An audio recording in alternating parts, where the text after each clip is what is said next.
Merde, ça c'est la question que je redoute à chaque fois parce que j'y ai trop répondu. Alors je vais répondre de manière la plus concise possible. Je cherchais un...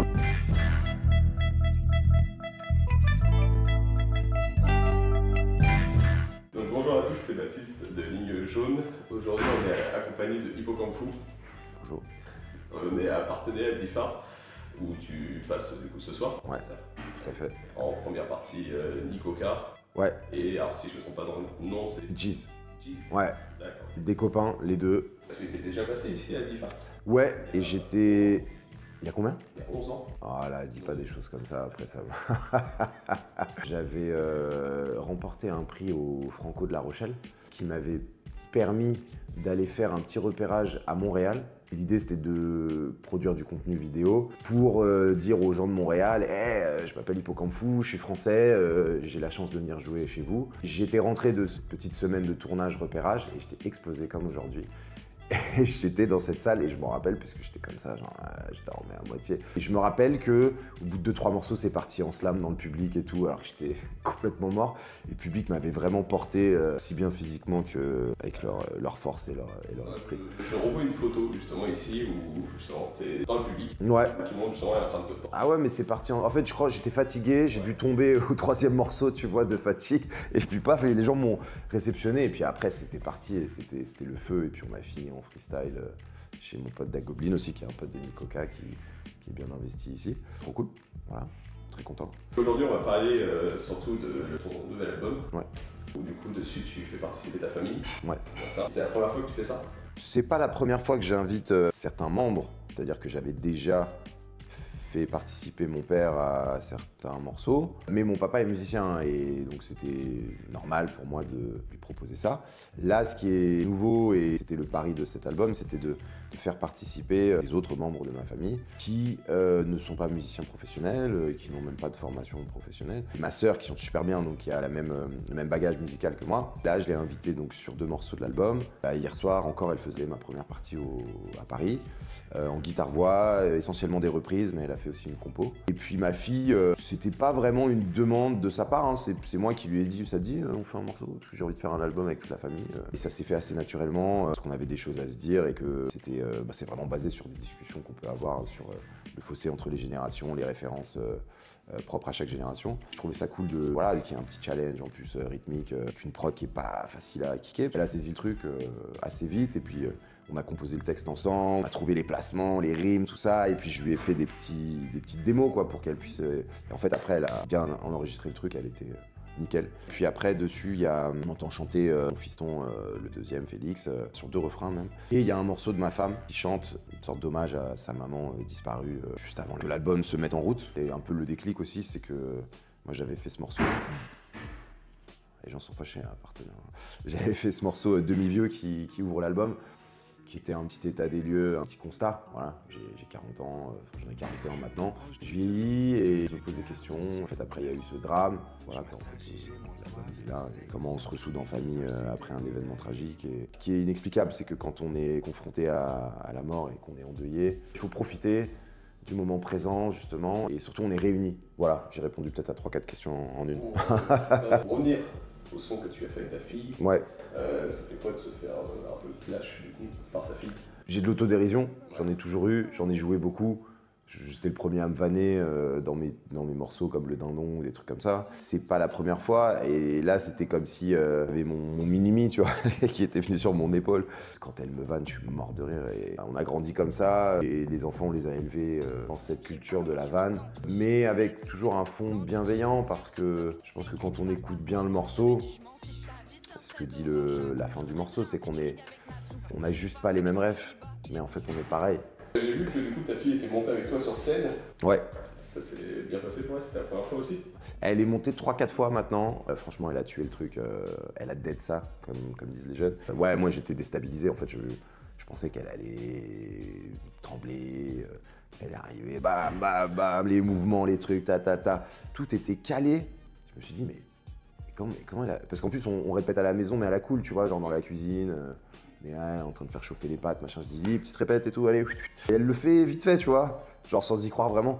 Mais quand elle arrive sur scène, elle y va, tu vois. Et je pense qu'elle a prouvé qu'elle en était capable, et sur l'album et sur scène. Comment, que ce soit ta sœur, ton père, ta famille, comment ils ont réagi du coup quand tu leur as proposé de faire ta... Bah, ils étaient tous assez partants. Quand approchait le moment fatidique de l'enregistrement, il y a eu un peu de stress, un peu de doute. Ma femme, c'était un morceau pas facile. Voilà, en tout cas, c'était très très plaisant et émouvant de les voir faire mon métier. C'est-à-dire se poser derrière un micro et enregistrer, et refaire quelques prises, et puis réécouter, et écouter les mix.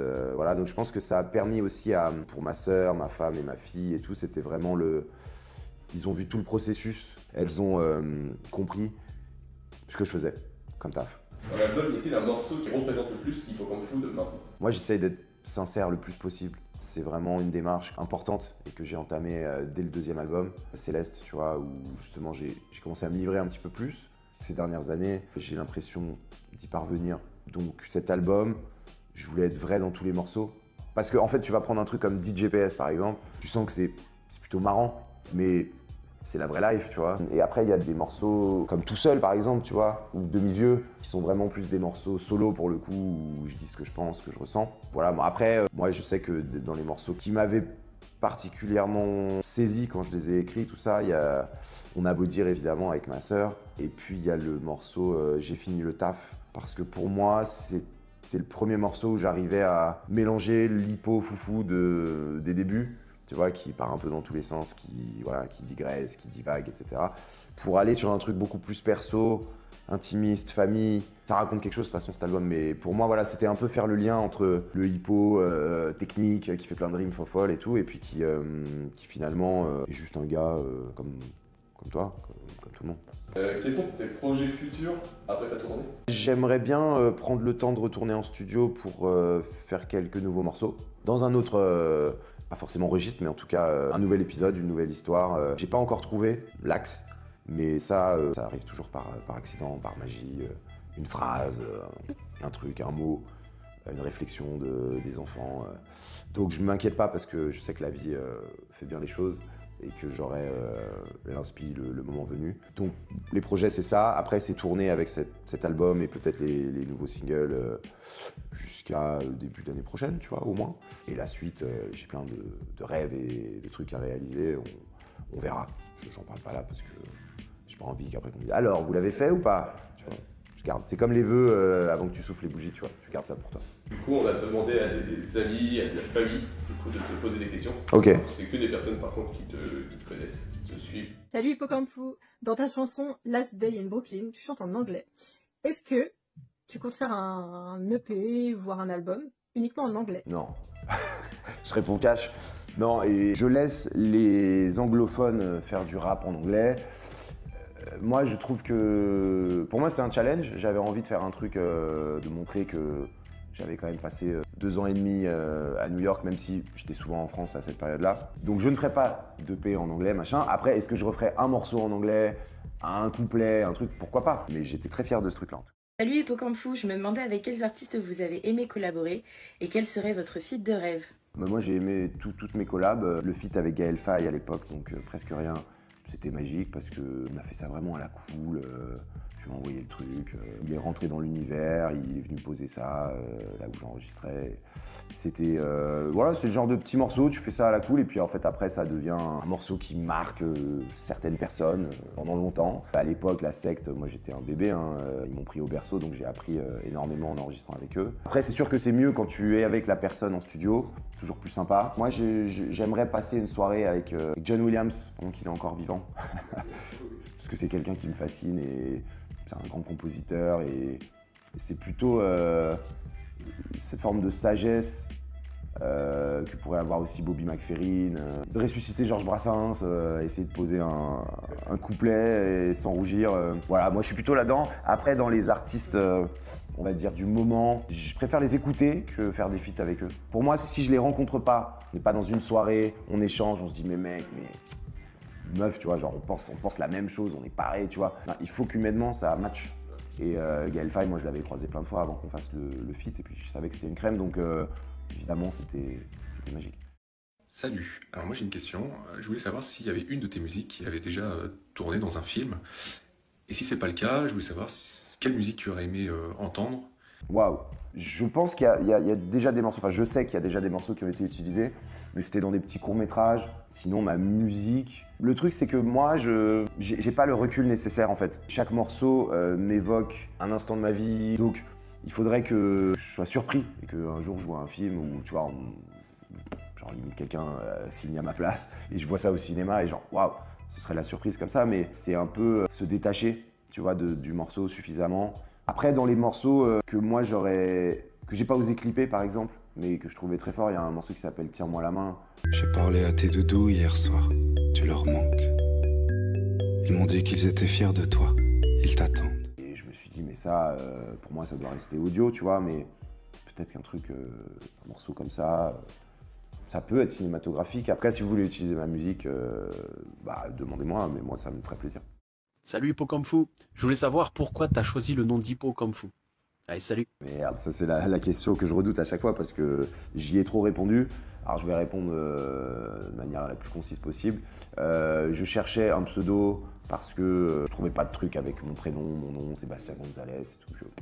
Je sais pas, c'était trop commun. Je voulais quelque chose qui sonne, qui soit différent, qui interpelle, parce que l'hippocampe, voilà, c'est un poisson qui n'a pas l'air d'être un poisson. Une créature qui n'a pas l'air réelle quand tu la vois. Ça se déplace bizarrement, c'est nonchalant, c'est lent, c'est très très lent, comme moi aujourd'hui là en interview. C'est magique, c'est hybride, c'est singulier, voilà, et tous ces adjectifs, j'espère, me correspondent un peu. En tout cas, je les assume. Salut Hippo Kung Fu, alors moi c'est Axel, j'espère que tu vas bien. J'avais une question pour toi.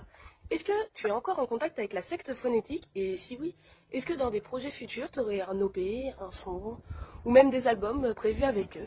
Merci de ta réponse et bon courage pour ton concert ce soir. Eh ben, je les ai invités hier au Trianon. Ok. Ouais, voilà, donc réponse. Alors, je les inviterai évidemment pas à chaque concert parce que là, c'était assez exceptionnel. J'étais très très content, on a refait le morceau Bienvenue dans la secte là pour clôturer notre concert. Je voulais pas le spoiler parce que je me suis dit ouais, ça va vendre des places et tout, mais en même temps, ça va niquer la surprise. Et franchement, quand le pom pom pom est parti là, les gens, ça a crié. Mais ouais, si un jour quelque chose doit se refaire, on le refera, mais là, c'était surtout l'idée de ressusciter un morceau et surtout que les gens puissent enfin le voir sur scène parce que à l'époque où on le jouait, ce morceau, bah, les gens ne connaissaient pas et le morceau a été connu une fois que le groupe était fini, qu'on s'était séparés, tu vois. Donc c'était assez fou de le jouer hier soir. Alors salut, moi c'est Raph, j'espère que ça va. Ma question c'était si tu pouvais nous citer 3 artistes préférés de chaque époque, lesquels ce serait. Voilà. Moi, mon chansonnier, mon auteur-interprète préféré, c'est Georges Brassens. En termes d'écriture, l'interprétation, et il y a un côté un peu conteur. J'adore son écriture et je trouve que c'est toujours d'actualité. Et on apprend des beaux mots en l'écoutant et c'est pas non plus trop dense, trop littéraire. Ça reste quand même assez populaire et accessible. Moi, je cite souvent Busta Rhymes parce que c'est mon rappeur préféré. Alors actuellement, il continue à sortir des projets que j'apprécie, mais il y a évidemment d'autres rappeurs, tu vois, qui récemment m'ont plus giflé. Mais c'est normal, le mec, il a 30 ans de carrière, 35 ans maintenant, voilà. Mais il m'a tellement influencé et je l'ai trouvé tellement bon et j'ai réécouté ses couplets tellement de fois que Busta Rhymes, il est dans mon cœur à tout jamais. Moi, il y a John Williams qui a une place particulière parce que c'est un compositeur de musique de film. Il a été influencé par Prokofiev. C'est comme s'il avait pris tout, il avait tout ingurgité comme ça et qu'il avait réussi à faire de la musique pop, mais qui est de la musique de film et qui devient, c'est des hymnes en fait, tu vois, le Star Wars, Indiana Jones, Harry Potter. Et en fait, ces choses-là, c'est au-delà de la musique, c'est que ça fait le lien avec le cinéma pour moi. Et ces films-là, c'est des films de mon enfance. Hook, enfin, tout ça, Jurassic Park. Et donc quand j'écoute sa musique, ça me fait voyager. Je trouve les compos magnifiques, je trouve les mélodies ultra pertinentes, ultra fortes. Et on rêve tous d'avoir des refrains comme les thèmes de Williams. Voilà mon top 3. Après, il y a plein d'autres artistes. Il y a Harry Mack, justement, dont je te parlais, qui est un improvisateur, rappeur. Quel morceau de ta discographie te représente le mieux? Tu sais, ça change tous les jours. Hein. Quand je suis fâché, c'est pas pour les jeunes et tout, parce que c'est un morceau qui... Tu vois, et puis je suis... tu sais, la routine, tu vas faire les courses, tes machins... Quand je le fais sur scène, c'est pour toutes les fois où où la vie m'a cassé les couilles et la routine, le quotidien de papa et tout. Toutes les fois où j'ai eu envie de gueuler sur mes enfants en public, tu vois, et que je me suis retenu, et ben je crie sur le public et je les gronde, tu vois. Après, il y a des moments voilà, où j'étais beaucoup plus triste. Tu vois, un morceau comme Le mal du pays, ça c'est un des rares morceaux, c'est sur mon 3e album, c'est un des rares morceaux que j'ai composé entièrement. Et parce que la plupart du temps je travaille avec des beatmakers. Et là, celui-là, je l'ai vraiment chantonné dans la rue en marchant. Je l'ai enregistré en chantant. Et après, j'ai composé le truc, mais avec mon GarageBand. C'était du play school, tu vois. Mais voilà, ce morceau, en tout cas, il a une saveur particulière parce qu'il m'a fait du bien en plus quand je l'ai écrit, parce que je me sentais vraiment isolé. Et puis, je trouvais qu'il avait ce truc un peu mélancolique et enfantin. Moi, je suis un peu comme ça, voilà, je pense. C'est doux, mélancolique, nostalgique, et c'est peut-être ça et un peu d'humour, un peu de punchline par-ci par-là. Donc, je pense que c'est ces morceaux-là où tu arrives à faire une sorte de... et tu vois un peu le bonhomme, quoi. Bon, bah merci pour tout. Merci à vous. Super les questions, hein. Merci, ça me fait très plaisir de voir toutes vos petites bouilles. Et je pense qu'il y a certains d'entre vous dont j'ai déjà vu le visage à des concerts. Salut! J'espère que l'interview d'Hippocampo t'aura plu. Tu peux liker, commenter et surtout t'abonner. Tu peux nous suivre sur nos réseaux sociaux qui sont en description. Et n'hésite pas à faire un tour sur la chaîne YouTube car il y a d'autres interviews et surtout d'autres interviews à venir. Bisous!